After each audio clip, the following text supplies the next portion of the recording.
At 4:05 this afternoon, the era of supersonic travel came to an end. The last Concorde flight from New York touched down at Heathrow with some of the passengers and many in the crowd of thousands who turned up to see it in tears.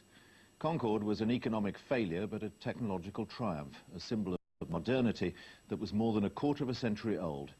Jeremy Bowen was on the last flight. You know, Michael, there was a real sense of excitement on the plane over from New York today. Even the most blasé frequent flyers felt it. The most privileged passengers in the world felt lucky to be there. Thank you. Thank you so much. Early morning in New York and the last hugs of what's been a long goodbye. Between them, the cabin crew have been here thousands of times. Then a word from Captain Mike Bannister about Concorde's power. The acceleration on the runway is quite something to remember, as I'm sure will be the rest of the flight.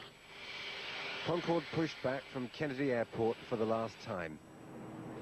It takes off at 250 miles an hour, much faster than subsonic aircraft. The flight engineer who shot these pictures could hardly hold the camera steady.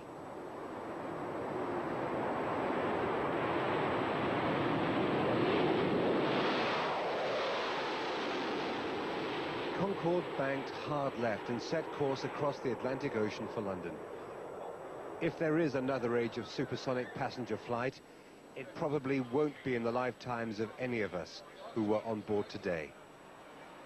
The cabin crew served a champagne breakfast as Concorde climbed to the edge of space, almost 60,000 feet. Most of the Concorde flights since it started scheduled services in 1976 have been quiet, rather discreet affairs. Not this one. Some of Concorde's best customers were invited to fly one last time. I'm very sad for the future of civil aviation, because as far as I'm concerned, this was a huge step in technology and being able to travel supersonic speed. The ballet dancer Darcy Bustle loved Concorde's grace. It's very weird to think that it's not going to be in the skies anymore. Yeah, it's such a beautiful, you know, machine that glides so beautifully. It's really odd that something that was technologically brilliant should be just fading away. It's not what usually happens with successful inventions. They usually go on and lead to others.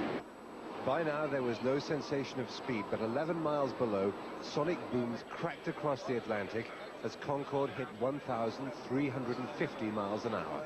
Concorde is still a technological marvel. It's unique, it's beautiful, and most of all, it's fast. At the moment, we're traveling at Mach 2, twice the speed of sound. In the time it takes to pour a glass of champagne, we moved 10 miles.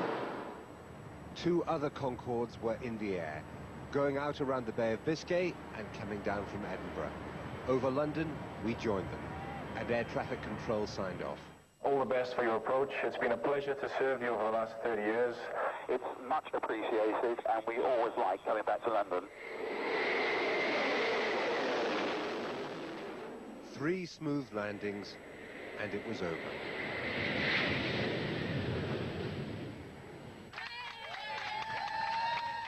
Around the airport perimeter and next to the taxiway, thousands of people were waiting to say goodbye.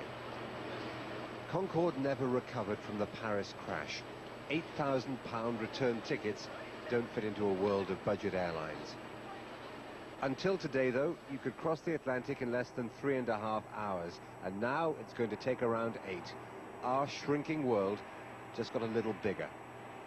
But the people who made and flew Concorde are right to be celebrating tonight. They can be proud of what they achieved. Well, it's quiet now here at Heathrow, at the main British Airways engineering base. 5 Concordes are drawn up behind me. Their futures lie in museums. And our modern age of supersonic air transportation is over. Michael. Thanks. Thousands of people gathered to watch those final flights. Some had special connections to the plane.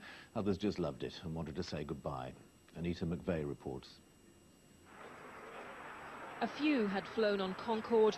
For most, it had just been a dream. But all of them shared a fascination that drew them to Heathrow today to say goodbye. Age didn't matter. What do you think you'll be feeling as you watch those final 3 Concordes land? can't explain it. I can hardly speak the way I feel.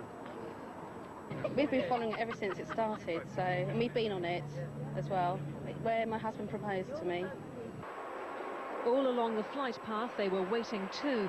Tony and Elsie Crossman have been watching Concorde from their garden since the 1970s. I think there's something sort of comforting about the noise as well. It goes all around you, and it makes you feel good. You know Concorde's out there and you can feel it all around. And then there she was, flying into history for the children at this West London school. Back at Heathrow, the wait was almost over.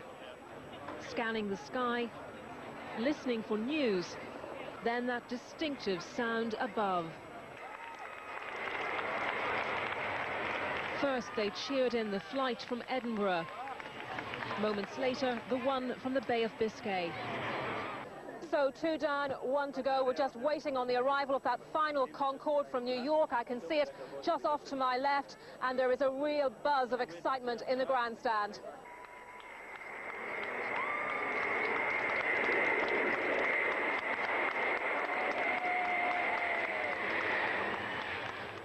Then touchdown, the last passenger flight. One of my dreams in life was always to travel on Concorde on my 40th birthday, so I'm not going to make that now. I just love airplanes. And there's not going to be anything like Concorde again, is there? Never. It captures the imagination of the British and, you know, the Lancaster bomber and the Spitfire and stuff like that. So it's just, you know, it's very sad, really. In the end, it was hard to say goodbye. Anita McVeigh, BBC News, Heathrow. Concorde was hailed as the future of air travel when it first took to the skies in 1969. But as David Schuckman reports, its high running costs and the deafening sound of supersonic aviation meant it would never be a commercial success. Nose wheel well up, smooth rotation continuing. In 1969, the Concorde dream became reality. It survived a British attempt to pull out. Its futuristic design had made it from the drawing board. Now came the big test. She flies. Concorde flies at last. It's meant reshaping the whole nose. Concorde was always a gamble. Brand new science, a bill that in today's money reached £11 billion, and at stake, the prestige of 2 former imperial powers, Britain and France. It's the biggest international air project ever undertaken. I mean, after the American space program and the Russian space program, this is probably the biggest of its kind in the world. Eventually, at check-in, the welcome sight of the first passengers. The destination, Bahrain.